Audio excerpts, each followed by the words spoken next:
NHL March Madness is here. Let's go!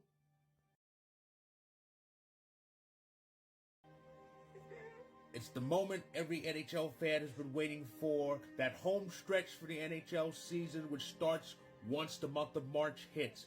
For the next 49 days, that includes 18 days in April. For the next 49 days, the NHL season will be insane. It'll be wild. Pretty much a good bit of regular season games. Pretty much everyone will matter to somebody, whether it's playoff spots, playoff seeding, or some teams playing for the draft. All NHL games will pretty much have some bearing into the season, as the numbers will be thinned out for the season. Teams will be eliminated.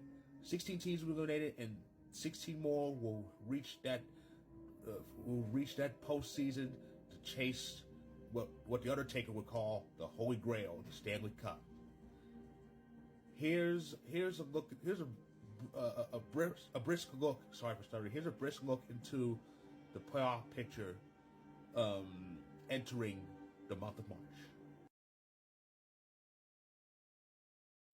So there it is in the East, in the Atlantic Division. It's the Panthers. The Panthers are actually leading the entire conference. It's between them and the Bruins, but Toronto is right behind them in third place that division. Toronto had to win like a whole bunch of games in a row to move up to that third spot, but it's pretty close. Also, in the Metro, the Rangers are still leading, even though they've had a few hiccups. And then it's the Hurricanes and the Flyers. The Flyers are actually making noise because they've had some bad seasons lately, but now they're picking it up and they look like they're going to be in there. The wild card positions, I didn't show the wild card standings, but the wild card positions right now are held by the Red Wings, another team that's picking things up, and the Lightning, who seem to be on the final verges of a decline by their standards. I mean, this is a team that went to 3 straight finals, so of course they're going to fall off at some point. And of course, last year they lost in round 1 to Toronto. So this year will pretty much determine if the window is still open, or they'll have to kind of start from scratch, not completely, but start from scratch and try to start another run next year. But we'll see how this year goes for them.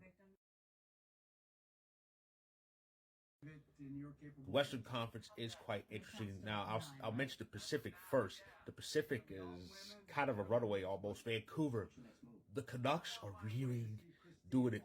They're really doing it this year.